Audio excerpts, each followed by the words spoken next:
Hi everyone, good evening. I hope all of you are doing well. So we have another Ask Me Anything session happening today, and this time the focus is going to be on 90 days preparation strategy for the quant section. So we received a lot of queries from all of you through the Google form that we have. I have taken, what I've done is rather than taking individual questions, I've put them in different themes and we'll be addressing these themes as we progress.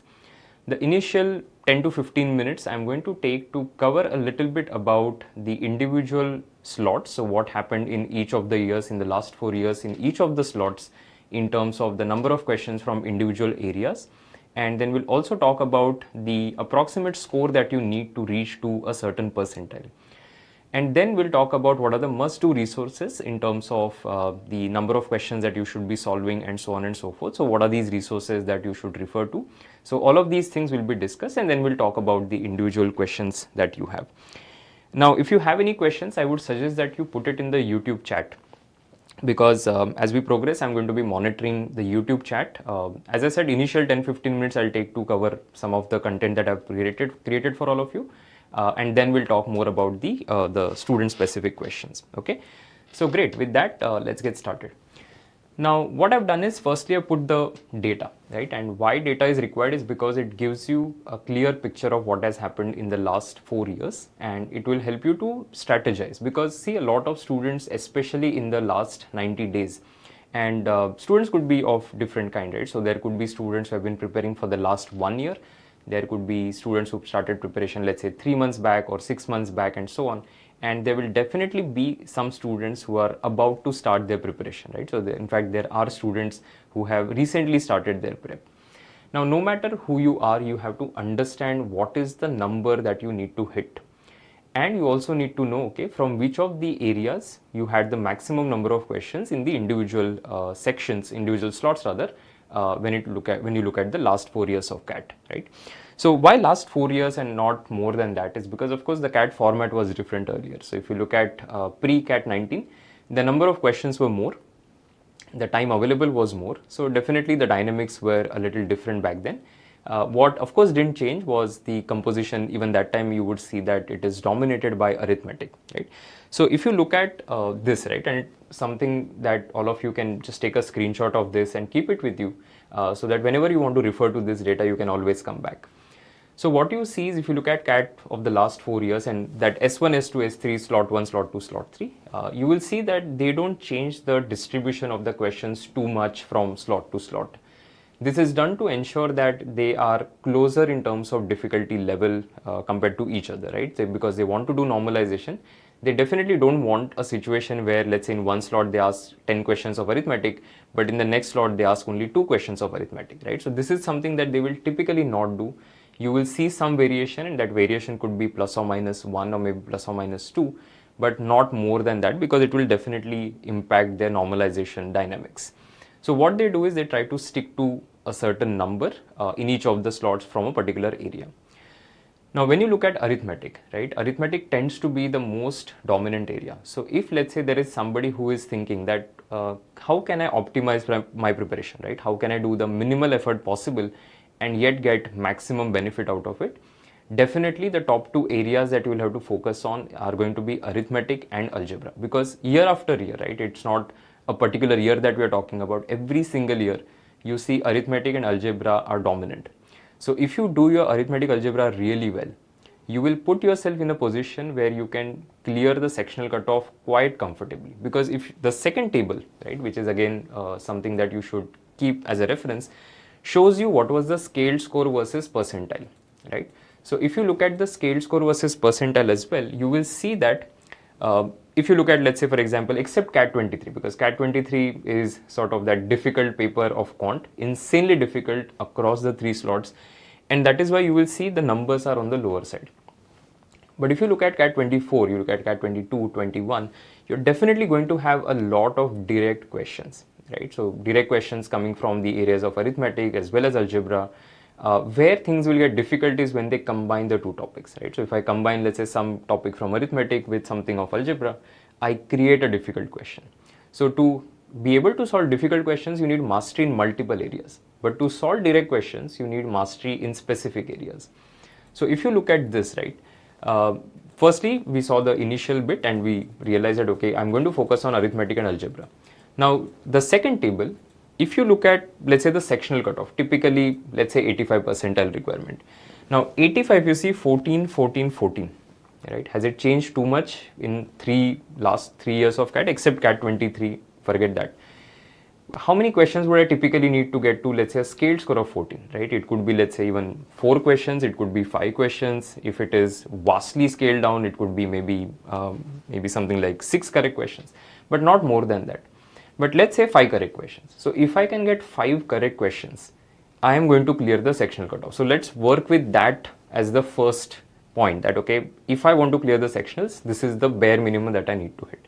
But obviously there would be students who are looking at 95, who are looking at 99, possibly 100.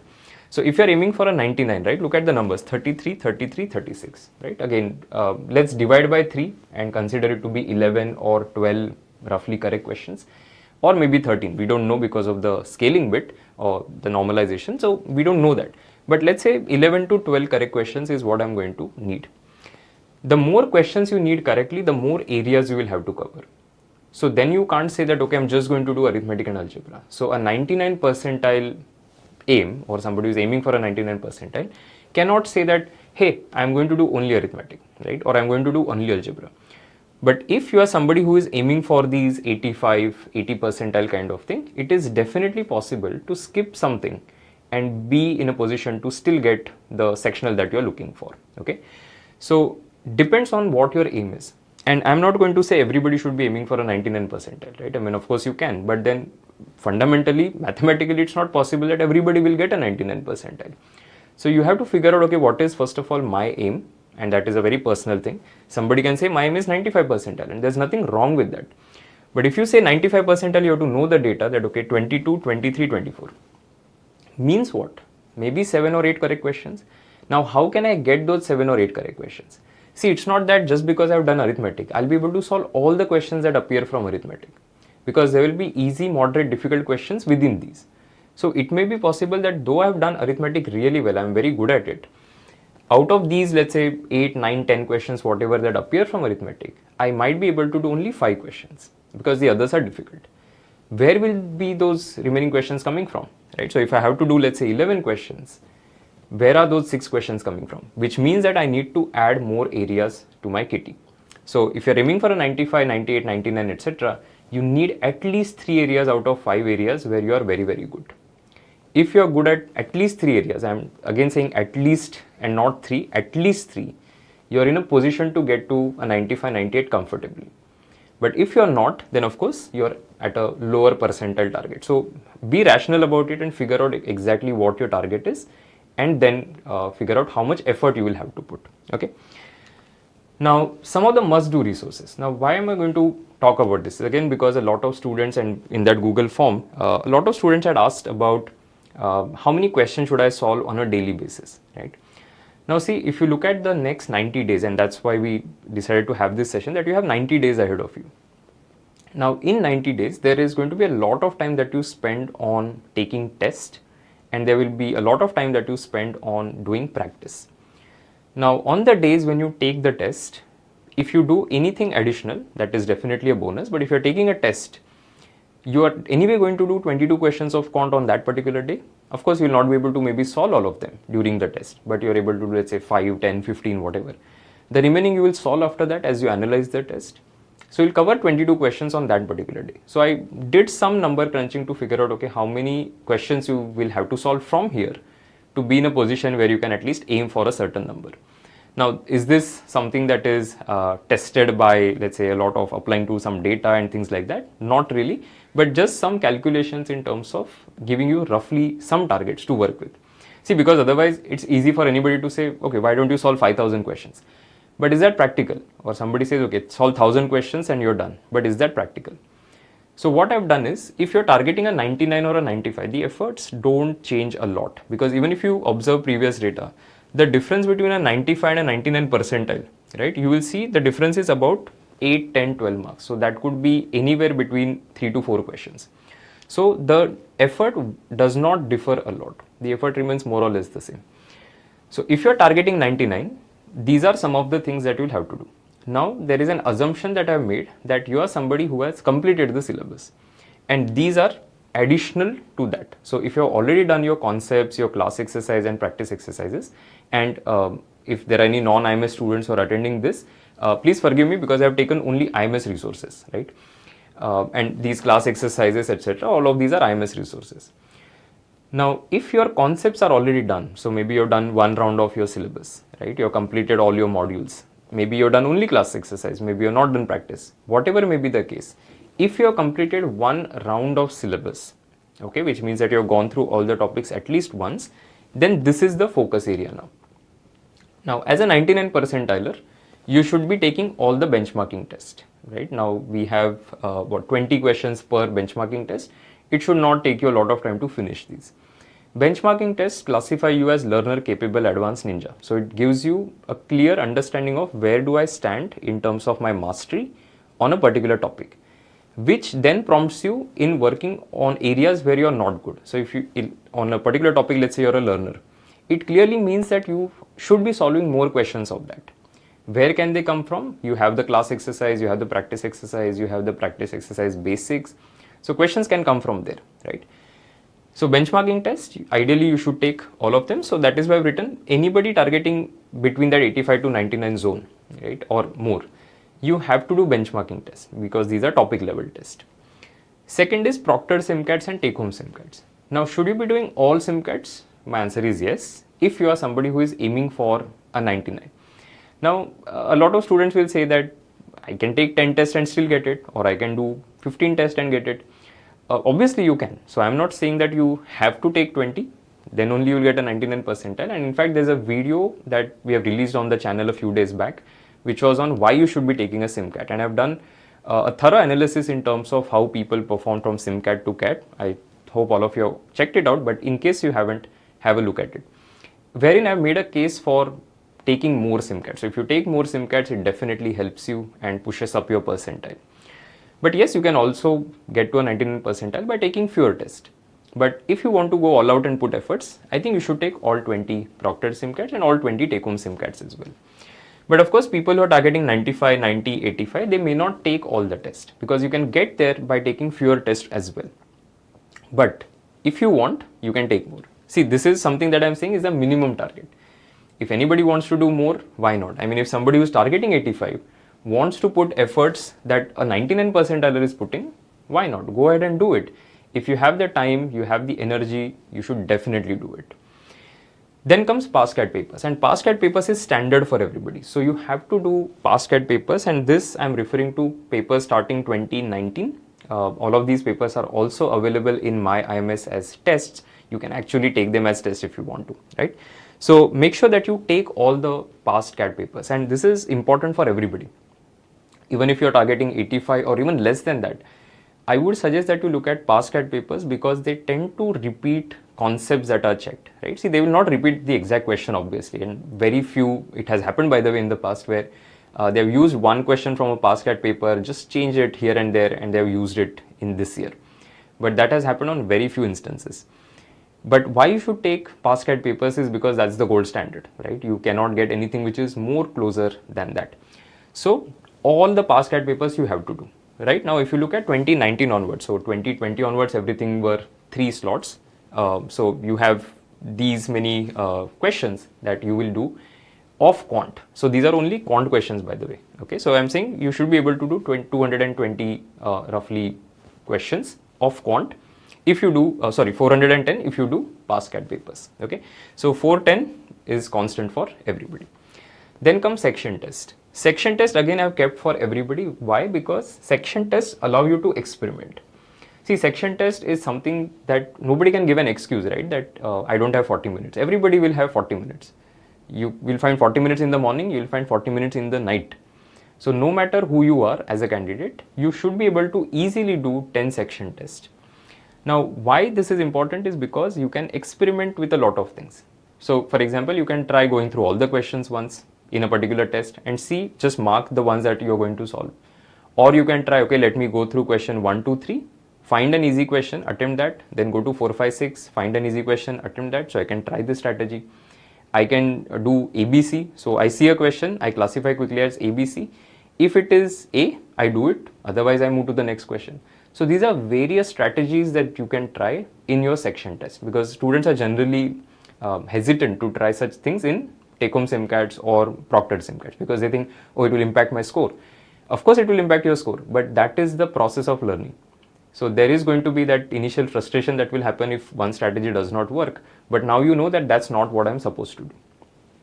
Then comes master classes. So we created master classes last year when it was in response to the difficulty of CAT 23.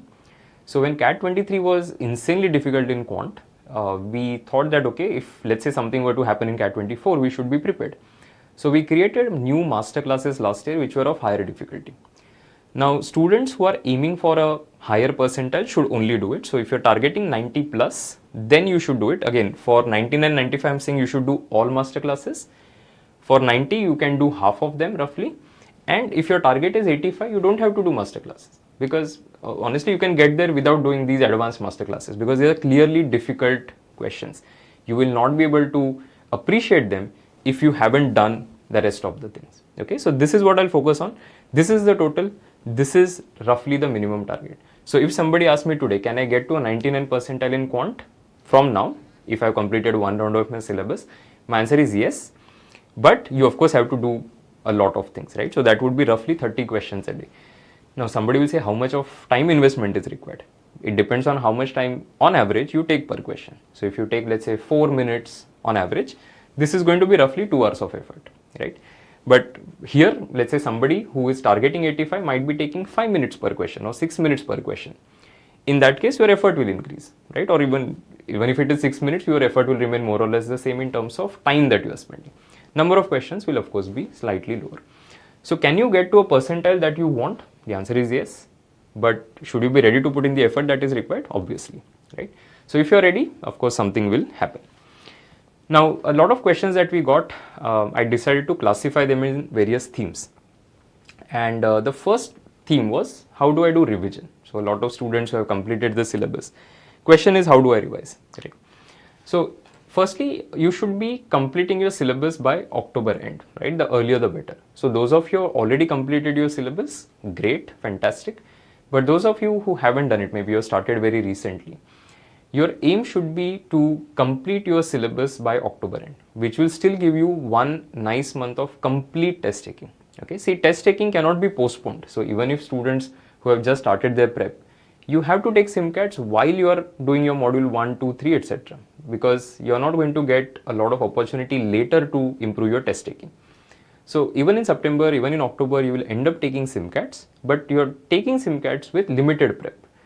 But if you complete your syllabus before October and whatever that day is, post that you are taking SIMCATs with everything under your armor, right? So you know, okay, that these are all the concepts that are out there. Secondly, what I recommend is, for revision, you have to have spaced repetition, and there's enough literature available on what spaced repetition is. It's nothing but revising something on a periodic basis so that your retention period is longer. So let's say if I read something today, right, I will start forgetting it as the time progresses. So my retention is, let's say, here, but as the time progresses, it will start going down, down, down, and at one point of time, I will forget it. But as it is going down, if I, let's say, do a revision, that recall goes up, then again I go down, then the retention goes up, and again, and so on, right? So I have to do spaced repetition. So what I recommend is, let's say I studied, let's say, logarithms today, right? I read all the formulae, I solved the class exercise. After 7 days, let me just go back and have a quick look at the important questions or the formula once again. Then I let 2 weeks pass and I again look at the topic. Then I let 3 weeks pass and then I again look at the topic. So you can follow anything like this, something. So 7, 14, 21 is just indicative. You can do 5, 10, 15. You can do whatever, 8, 16, something like that. As long as it is spaced repetition. So there is some space that you are leaving in between and then you are repeating it. Okay, so that is what spaced repetition is. Now, something that also you'll have to do is making your own formula book. And whether you're a 50 percentiler, 75 percentiler, 99 percentiler, doesn't matter. But if you make your own formula book, you will realize that the benefits are immense, right? So it's going to be crazy and people underappreciate this. I've met countless aspirants over the years And when I ask them, do you have your own formula book? A lot of times students say no, because they always go back to the courseware. So if you ask them, okay, how are you planning to revise geometry? I'll go to courseware, I'll go through the theory. Why, right? So I would suggest that you make your own book, and the effort that you put in making that book ensures that your retention is better. So whatever happens, you have to have your own quant formula repository where you write all these formulae that you have come across. I would suggest that you read it once every 3 days, and it won't take a lot of time, by the way. So if you write all formulae across all topics of quant, reading it just like that should not take you more than 1.5 hours. Okay, because after a point of time you just know things, right? I mean, let's say when you were in school and you learned table, so you're like, okay, 5, 10, 15, 20, etc. Initially you took some time. So a table of, let's say, 17, it took you some time to master it. But if you, let's say, do it, let's say, 10 times or 15 times, you know that you are going to remember it. So the same thing now, if I revise it every 3 days, over the next 90 days, that's going to be 30 times I'm revising my formulae. Will you forget any formula after that? Unlikely.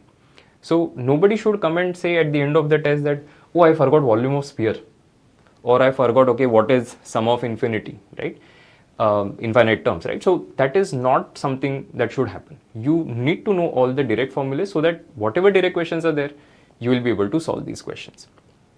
And then any interesting question, concept, technique, method, shortcut, whatever you call it, whenever you take a SimCat, you encounter 22 new questions. From that, let's say there are 5 questions that are really interesting, something that you have never seen before. There is a shortcut that is given. These 5 questions get added to your formula repository. If you prepare like this, you will have a book that is your go-to material. So whenever somebody asks you, how do I revise? My point is, this is what your revision is. So today, let's say I studied logarithms, 8 formulae, 10 formulae, whatever. They go in my book. Now, whenever I encounter a new log question which is interesting or difficult or something that I don't know, then it goes in that. How many such questions will you encounter? Not too many. So your book, next time when you have to revise logs, you go to this book. You don't go back to your courseware. Okay? Follow that principle, and trust me, if you do it for the next 30 days, right, your quant score will start improving, because now you know the formula by heart. See, there are about 130 of you who are attending this session live right now. If I ask you any formula from the quant courseware, will you be able to answer it? Will you be able to tell me the formula or no?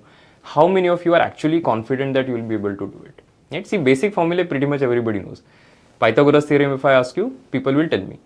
But if I ask you advanced properties of triangles, if I ask you, let's say, properties of circles, right, will you be able to tell me the theorem that is there, the formula that is there? Your confidence over the next 30-40 days has to be that let me get all my formulae correct. See, because when you were in school also, we did the same thing. You know the formula, you know that you will be able to do something with the question. You may not hit the entire answer, but at least you will be able to do something. But let's say you don't know the formula. You have not studied logarithms. You don't know the formula. Even if there is an easy question of logs, you will not be able to solve it. So to avoid that, make sure that you do all the formulae correctly. Okay, so even in functions, let's say coordinate geometry. What is coordinate geometry? Hardly anything apart from formulae. But the formulae are so scary that people are like, why should I even do this? So if you ask students, and again, 125 you right now, how many of you like coordinate geometry? Because it's just formulae, right? 25-30 formulae will be there in that coordinate geometry topic. But if you know them properly, no matter what question is, you will be able to do something. Equation of a line, there are so many formulae. But what is there? There's slope, maybe there are 2 points that are given, maybe there's 1 point and origin that is given. All of it is nothing but the same. If you know the formula, you will be able to solve it. So that is why master this bit. Okay. Now let's talk about a few common concerns which appeared from the question form that we had circulated. Firstly, a lot of students said there's a struggle to convert data from question to equation. Okay. Now, first of all, why that happens is because you're not completely understood how to apply that particular formula to a particular question.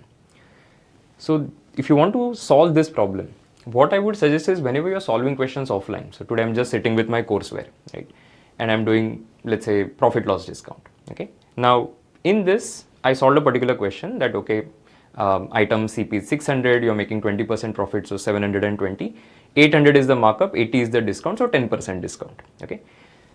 I solved this question, I got it right by writing everything. Let me just take a pause and go through all the steps in my head. That okay, 600 CP, 800 mark price, profit percent of 20%, so 20% getting calculated on 600, so 120, 600 plus 120, 720, 800 minus 720, so 80, 80 upon 800 is 10% discount. This I'm just reciting in my head, right? If I do that, my recall will be better. And just try it out. Do it for, let's say, the next exercise that you're going to do today. After every question, stop and do it in your head again. And you will realize that your understanding is better. Okay. And then try the 5 why technique. Okay, now what is 5 why technique? So let's say I give you some hypothetical, not hypothetical, but just a real thing, but let's use it as an example. Surface area of cylinder, right? Now 2 pi r h. I ask why. So 5 whys is essentially asking why multiple times. They say 5 times if you ask yourself why question, you will arrive at the answer. For example, my quant scores are not great. You say why? Maybe I've studied very few topics. Why? Maybe I didn't have enough time. Why? Maybe I waste too much time on Instagram. Then now you know the root cause is Instagram, so I stop using Instagram. And then I fix my actual problem. So 5 whys will take you to the root cause. So if I say, okay, 2 pi r h, but why 2 pi r h? Where is that 2 pi r coming from? It's because the base is a circle and that is periphery. What is periphery? Circumference. Circumference of a circle is 2 pi r. So if I cut open the cylinder, it becomes a rectangle. 2 pi r will be the base, height is height. So 2 pi r into h, 2 pi r h. If I keep asking why, I get to the root cause. And you apply the same thing, you will fundamentally understand where a formula is coming from. Okay.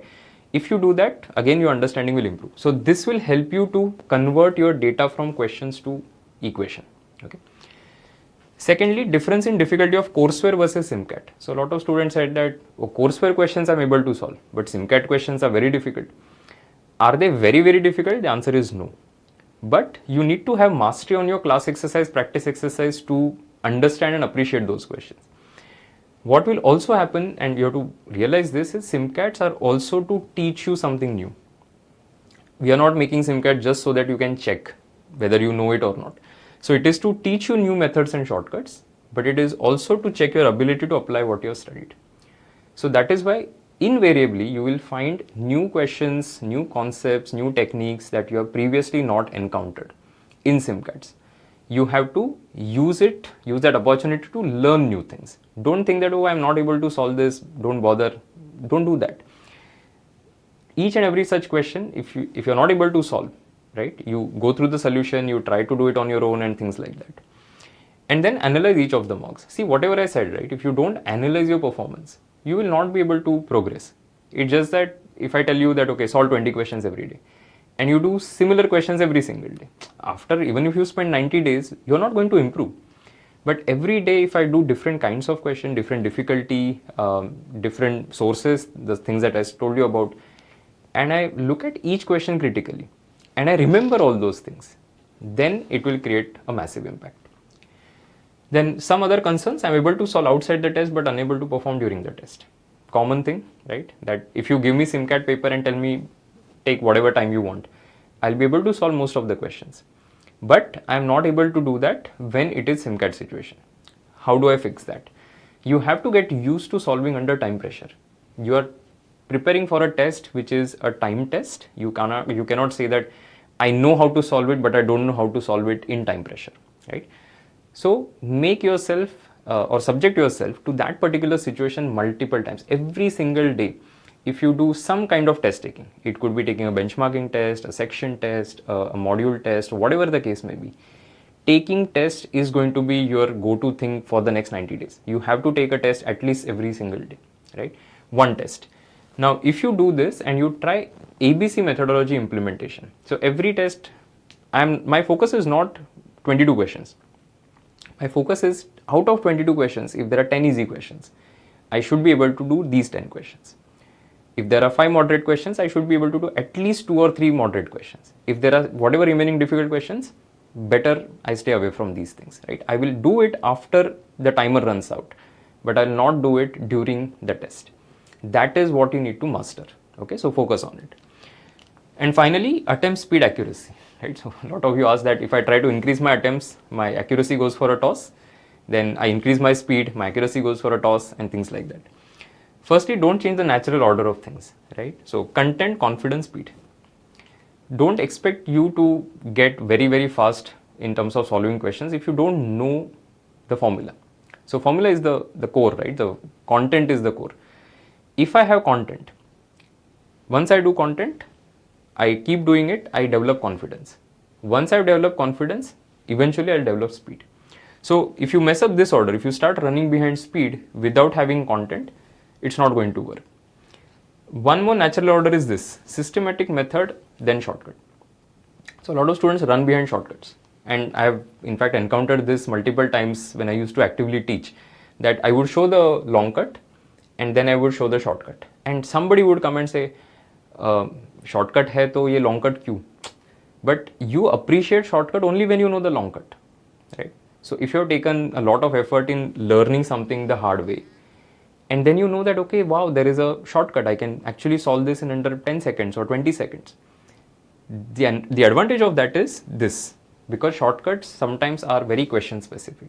You cannot apply them in all the situations. So if you just know the shortcut, but you don't know the long cut, in some questions you may struggle. So that is why follow this, do the systematic method, learn it properly, revise it in your head, see if there is a shortcut available, and I don't think there will be more than 10% of the questions where shortcuts are available. So I am not going to run behind shortcuts without having my content and systematic methods in place. Okay. So that's it, that what I wanted to share. Of course, I'm going to take all the questions that I have from the chat window now. Okay. All right. So great. So the question from Vaibhav: after attempting a mock, what to do before going to the next mock, and is it any time, or if I do all things in one day, so I should go to the next mock just next day? Okay, great question, Vaibhav. So after you're done taking a mock, first things first, take a break for some time and then go through all the questions once again. So basically what you'll do is you'll try and solve the questions again from say 1 to 22, checking if you got it right, you got it wrong, you didn't attempt it, whatever. And then you also look at the solution. If you don't have enough time, go through the video solution at 1.5x, 2x and things like that. Definitely check out the text solutions as well. So wherever I have used a better method than the faculty, which won't happen a lot of times, but if that has happened, great, kudos to you. But most of the time you will see that the faculty has used a method which is similar to mine or a better method. So if I spot a better method, it goes in the formula repository that I'm creating for myself.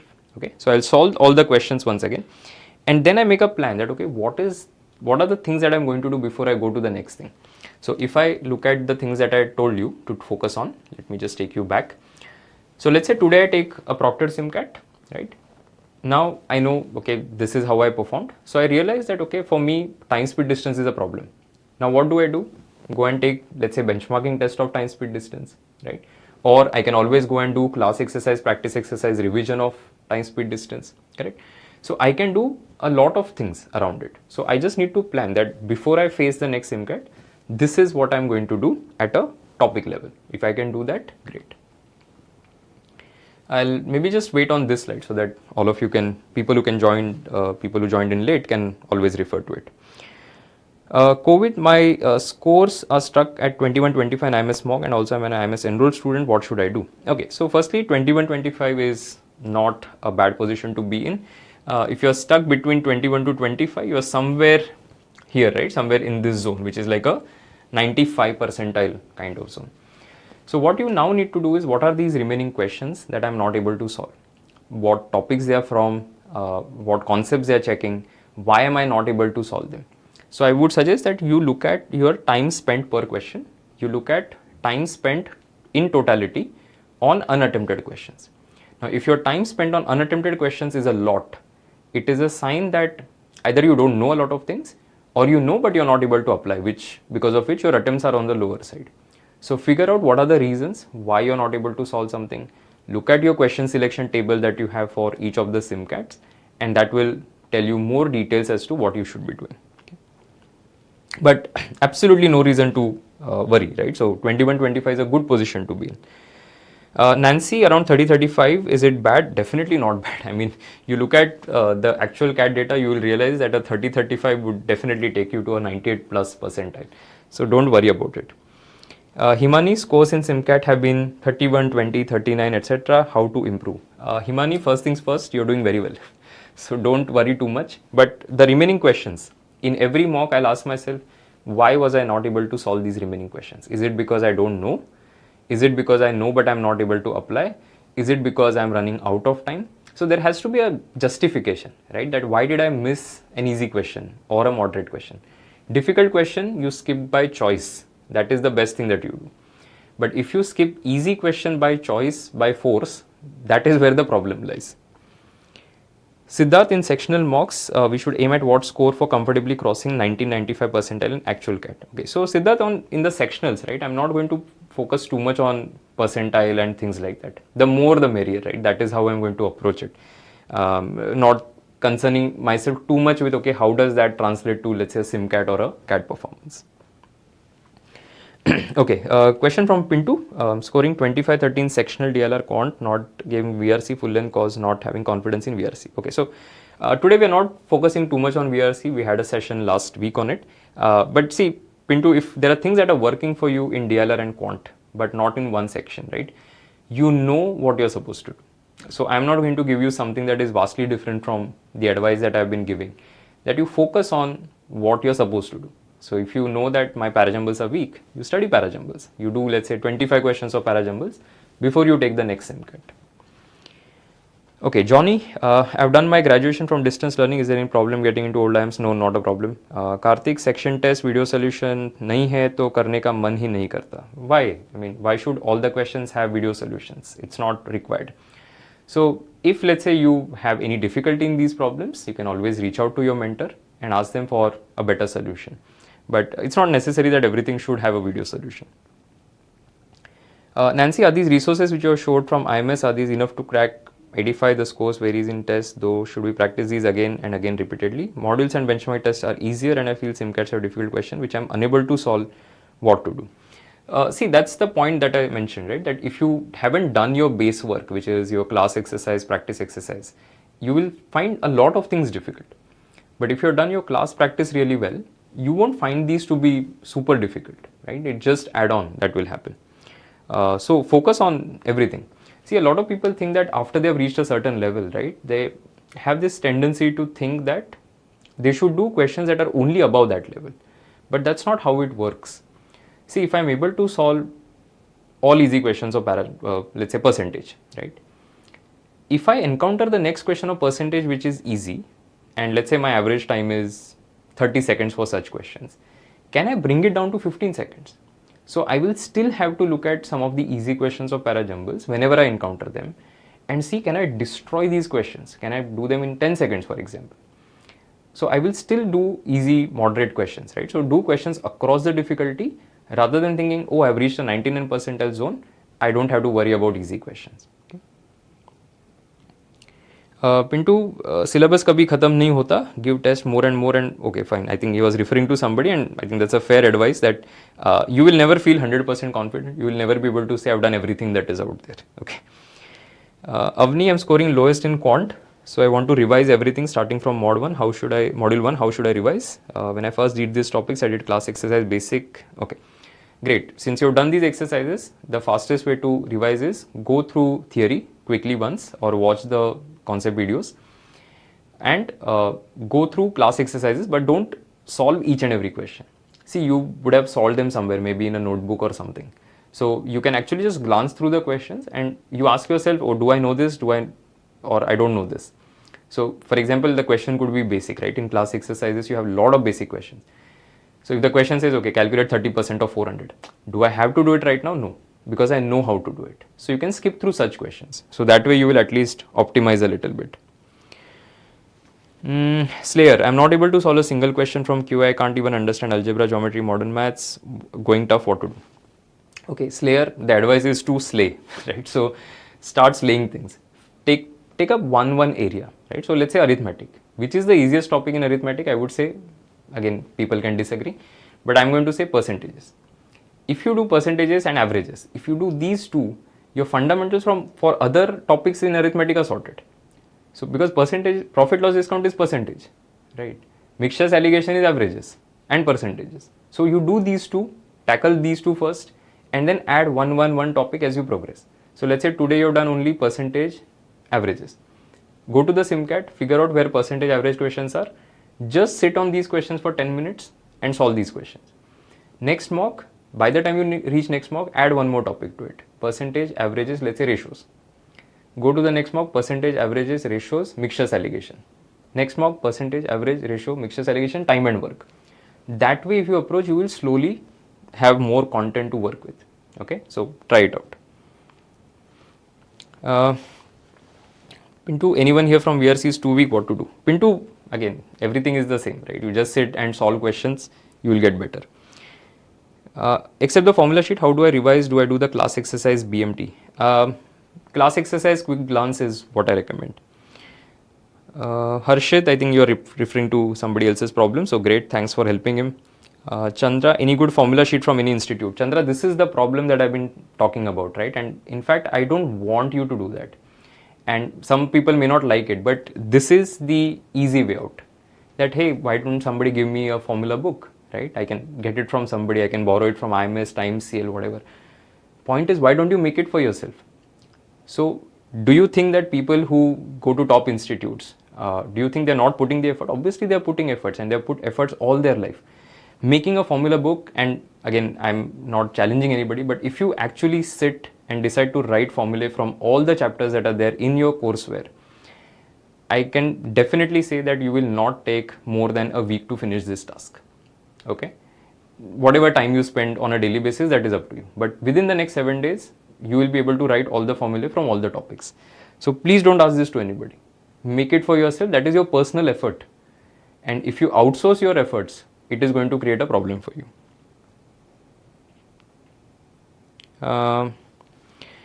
I'm not in touch with algebra. Okay, I'm not good at algebra. So whenever I encounter C level or B level, should I avoid them? Yeah, definitely. See, feel free to leave questions. I mean, that's a skill that you have to develop. That I see a question and I see that, okay, slightly difficult, I skip it. It's like cricket. You are not going to hit every single ball that comes your way. So when you're batting, you will be like, okay, fine, judicious of what is happening, right? So something is like a bouncer, leave it. Why are you wasting your money, your time and energy on it, right? So please don't do that. Will more sectionals be added? There are only 10 sectionals available. 10 sectionals are enough.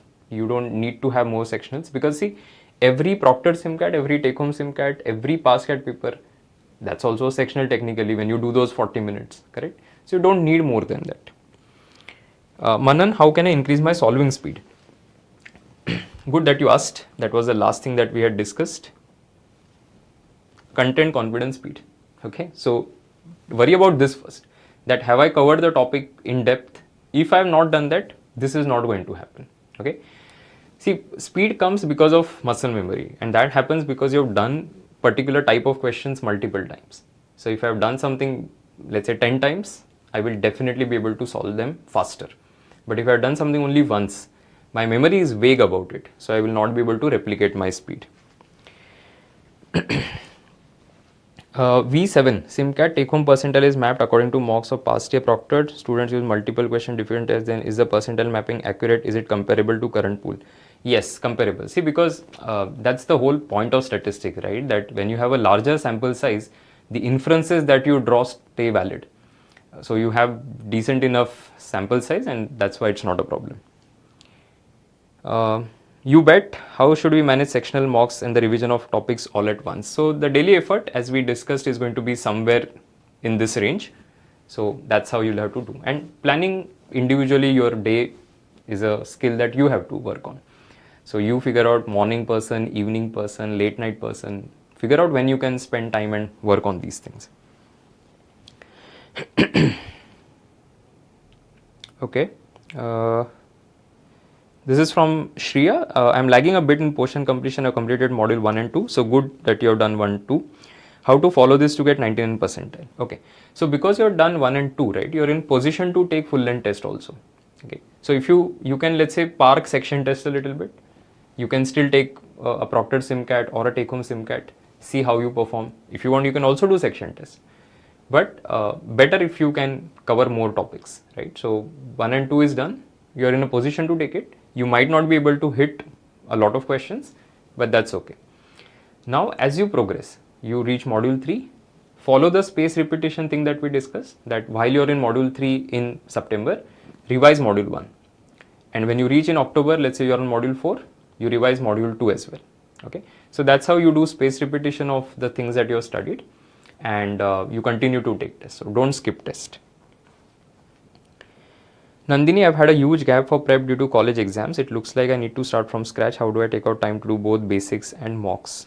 Your daily effort will go up, right? So if you haven't done much so far, or you have had a gap, your daily time will go, because in addition to this, you will have to do this as well. So it may happen that on a day I do class exercise of, let's say, time, speed, distance, and I do a section test, correct? So that effort will go up. Sarvesh, I have covered majority of topics but struggle to recall them in test. What should I do to maintain balance in revision of all topics? Formula book, right? This is going to be the thing that you work on. Every 3 days you have to revise it. If you do it, you will remember formulae till the very end, and in every mock you will benefit because of it. See, you have clearly mentioned the problem, right? So you know that you mentioned that you are struggling to recall the things in the test. That is, either you don't know the formula, or you have forgotten it, or you don't know how to apply it. So all of that will get sorted if you do these two things. V7 percentile range from 60-80 during analysis. I see every mock able to solve 90. Plan of action to improve issue anxiety, question selection, ABC in DLR is tough. Okay, so ABC in DLR is different from ABC of Quant, right? Here you rely a lot on, have I seen a similar question in the past? Do I know the formula? Can I visualize the path to get to the answer? So ABC methodology is vastly different for Quant and DLR. Now you practice it in sectional test, as I mentioned, and you can practice it in take-home test. So take more take-home tests in that case, work on your question selection strategy, and then implement that in the proctored SimCat. Okay, ABC, I'm getting overall score of 33, 57 is highest, 57 is very good. I know the concept, but I'm unable to apply my knowledge only if I've done the problem before. Mostly that is how things work, right? So see, if you have done something in the past, then you will have that vague memory, and then you build on it. If you encounter something that you have never done, things will become a problem. So that is why, see, the whole point of this is to increase your exposure. See, class exercise, practice exercise, let's say roughly what, 25 questions, 50 questions per topic, 50 questions into what, 38 roughly topics is what you have in Quant. So or whatever be the number, right? So let's say 40, 2000 questions, adding whatever concept, solved examples, etc. 2000 plus this 2750, 4750 question exposure. Isn't that enough for CAT? Obviously. So take care of the exposure, and then things will start falling in place eventually, and you will still encounter questions that you will not be able to solve, but that's the beauty of the test. Okay, Rashmi, I'm not able to understand some important concept. How do I understand? The 5 why technique. Why is this the formula? Ask yourself that why is this happening, right? So when somebody says, okay, right, this is how you can solve a particular thing, this is the formula that you use, but you ask why, correct? And if you can do that, so similarity, for example, there are a lot of questions related to that. So you keep asking, okay, why are they similar? So which test? Why this particular test? You keep asking why, you will reach the final thing, right? That is how you develop depth in understanding. Okay. Somebody has asked the most important topics in Quant. So that's the area. So focus on the area. From topics, they can always change the number a lot, but you focus on the area largely. This is from Anushka, right? Manthan, I'm getting a score of 10 marks, 3 questions right now. How to increase the score? Okay, so 10 marks also is fine. Okay, don't think that you are lagging too behind, because if you look at these numbers, easily it is possible to jump from a 10 to 13 or a 16, right? Because you need 1 or 2 more questions. Figure out what are the areas that you need to work on. So do thorough SimCat analysis, and after every SimCat you plan out for the next SimCat, what is it that I'm going to study.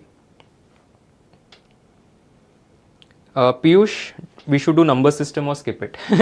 Good question. So because numbers is at the bottom, right? 1, 2, 3 question, etc. Should you skip it? You still have 90 days, which means you can do it. Okay. But if you had asked me, let's say this question in the last week of CAT, I would have said no, you skip it. But today you are asking this question with 90 days to go. My answer is do it. Because, for example, let's say last year, one question in slot 3. But what if this is like a super easy question? That's easy 3 marks. 3 marks could have taken you from, let's say, 14 to 18, right? So you're jumping from 85 to 90 percentile because of one question. And that one question could be numbers. So I'm not going to leave that to chance. So with 90 days to go, I'm not going to skip it. With 9 days to go, maybe. 13 full length mocks done. How much target till CAT? Up to you. I mean, technically you can do, see, there are 20 plus 20, 40 full length SimCATs. Take home plus proctored. If you can do all of them, fantastic.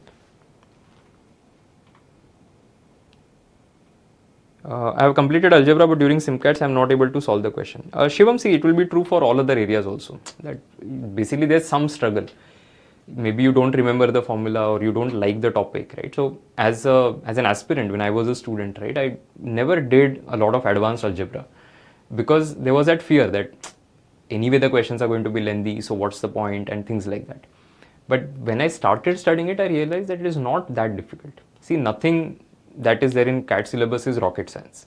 So I'm sure anybody with decent understanding of mathematics will be able to study the topics given enough time. The other is intent, right? So you need to have your intent in place. Otherwise, everything falls apart. If the intent itself is not there. So if I don't want to study, no matter what 100 people are telling me to do, including me, is going to change that. So that desire has to come from within, then only it will work. Shubham, I solved given modules plus the benchmarking test. Even after that, I'm not able to approach a question from SimCATs. Okay, so again, go step by step, right? So if a particular question is there, what is like the first thing that I'll have to do? So is it a cubic equation? Is it a quintic equation or whatever it is, right? How do I break things apart? So you start working on it. See, there is enough exposure that is needed in some of the topics. Things like percentages, ratio, proportion, averages, these are very low hanging fruits. You don't have to do 500 questions of that to get better at it. You do say 50, 60 questions of ratios, you know how to work with ratios. Partnership questions, you cannot create super complex because partnership is fundamentally ratios, how much time they have invested, how much they have invested, that's it. But I can create difficult algebra questions, I can create different or difficult geometry questions, right? So that is where the difference lies, that how much effort I'll need to put in and how much return I am getting out of it. And that is where arithmetic scores very high, that the return on time investment is very high. So whatever effort I put in arithmetic, the results will be definitely much better than, say, putting a lot of effort on geometry and modern maths. What are topics covered in algebra and arithmetic? See, everything. I mean, I'm not going to be choosy and say, okay, you do only this. But see, again, work your way towards difficulty. So in algebra, for example, you have to do linear equations well. Once you have mastered that, go to quadratic. Once you have mastered that, go to cubic equation, then higher order equations. So don't jump to higher order equations without having a strong understanding of linear equations. And when I do linear equations, I have to know how they work, right? So a lot of students think that it's just a linear equation, right? 3x plus 7 is equal to y, right? But then that is closely related to the x and y, the coordinate plane. And how does it work? So if I have a 3x plus 7 equal to y, drop lot of it. So now you know, okay, how does it work? So put some extra effort to learn that topic. See, I know it is difficult. I'm not saying it's easy. There are people who like maths. There are people who are okay with math. There are people who don't like mathematics. Now, people who don't like mathematics will have to force themselves a little bit to like mathematics slightly more. But can you put that effort for the next 90 days? I'm saying yes. Whether you don't have to fall in love with maths. So I have maintained this stance since I started preparing, that to crack a test, you don't have to love the topic. But you should not hate the topic. You should do bare minimum that is required. Accept the rules of the game. Do it. Get out of it. That's it. Okay. See, I'm sure all of you have studied some or the other things in school that you didn't like. I hated geography, by the way. When I was in school, geography was one subject that I absolutely hated. History and geography both, rather. only later in my life I realized that they're very important topics, right? I mean, you have to know history, where you came from and things like that. You have to know geography, right? But in school I hated it. But I did enough to clear the subjects, did reasonably well in 10th standard, right? The same principles you have to apply here. Study because you want to clear the exam, not because you want to become a mathematician. Okay, I'll take the last couple of questions before we end the session. Vinal, I have prepared only one module so far. How should I prepare? Okay, so you have completed one module, which means more or less you have done arithmetic. I would say continue to build expertise in arithmetic, right? So do practice exercises, do benchmarking tests, etc. And as you progress with other modules, you will start adding things. So once you do module 2, you'll have more topics to work with. Principles remain the same. Do something before your classroom session. After the class exercise is done, as early as possible, do practice exercise and benchmarking test. If you're done, you're more or less done with the topic. And then comes this thing, right? So which is like the testing part of things. Okay, while doing practice for Quant, do we have to practice or ace one topic or focus on 2-3 topics for questions? It's going to be topic level, right? So the expertise comes from there, that okay, I know, let's say, AP really well. I may not know GP at this point of time, but I know AP really well. You give me any question, I'll be able to solve it. But once you know AP, you should aim to learn GP. Once you know GP, you learn HP, right? So go in that order. How much weightage permutations and combination carry? So you can see for yourself, modern maths is just about 3 questions. So 3 to 4 questions across all the years out of 22. So still a sizable weight. But again, you do the basics, you do class exercise, practice exercise, you do everything. With 90 days, you can do this. Don't think of skipping P&C. Because you never know, right? Tomorrow they may say, okay, why are we asking P&C only 434 questions? Let's ask 5-6 questions. We don't know that. I completed syllabus for Quant in first week of August. I'm not sure how to revise as I feel things getting out of mind with other 2 sectional practice, how to revise having memory loss. Okay, I think a lot of students joined in late. So this is what I recommend, right? So you study something today, revise after 7 days, then 2-week gap, revise it again. So spaced repetition principles to be followed. Vipul, I'm good in QA. I'm starting my prep now, but without prep, I'm scoring 21-23. That's a good flex. Past year question, sectional test, please tell me the best and fast way for QA to maximize my Quant score. I'm starting prep right now. Okay. So if without prep you're reaching 21-23, mostly you're coming from like a decent math background, maybe in school or college. So in such case, what you do is you focus on moderate and difficult level problems, because you know easy questions you more or less know already. So what I'll do is I'll definitely do my master classes. As I told you, Quant master classes is what I'll work on, and then the proctored SimCATs and all of that, right? See, a lot of days over the next 90 days are going to be spent in taking tests and analyzing them. So if you keep doing it, I'm sure your score will improve. In algebra, sequence and series is sufficient for 90 percentile, including arithmetic. I cannot be that selective. Piyush, unfortunately, I'm not going to be that selective. That I say, okay, I'll do arithmetic, I'll do arithmetic progression, etc. and I'm sorted for life. With 90 days to go, that's not the call that I'm going to take. Okay, so do geometry also. What's the problem with geometry, right? Lot of formulae, I know, but only formulae, right? And theorems and corollaries. What else is there? So do geometry also, modern maths, what else? So just add to your kitty. Eventually you never know where the easy questions are going to come from. Okay. Mishra Nest, how to revise various type of important questions apart from formula book, because there are some specific type of questions that I did pass, but lack of practice I forgot. Bookmark. So in your My IMS dashboard, you have a feature to bookmark questions that is very useful in such cases. Otherwise, you can just make a note of it somewhere. It can be in a notebook, you write it down, or you make a Google Doc or something where you just take a screenshot of the question and put it. Anything can be done. Okay, one last question I'm going to take. Otherwise, what I would suggest is if you have further questions, you can leave it as a comment once we're done, because we're almost towards the end of the session. How do we identify time trap question as I'm getting trapped in SimCATs? Anything that you see which is sort of outside your comfort zone, that you have never seen similar questions, that is mostly going to be a time consuming thing. So don't get into that. And last question from Sid. I face much difficulty in module 2. Can you please let me know how to overcome only module 2 and all module is sorted for me? Okay, so principles remain exactly the same, right? You need to know the formula, you need to understand the concept, and you need to solve a lot of questions. So every class exercise question, you look at the solution and you try and really understand what is happening. Okay, if you do that, your understanding will improve and you will be able to solve questions. But till then, of course, there's going to be that initial struggle that will happen. Okay.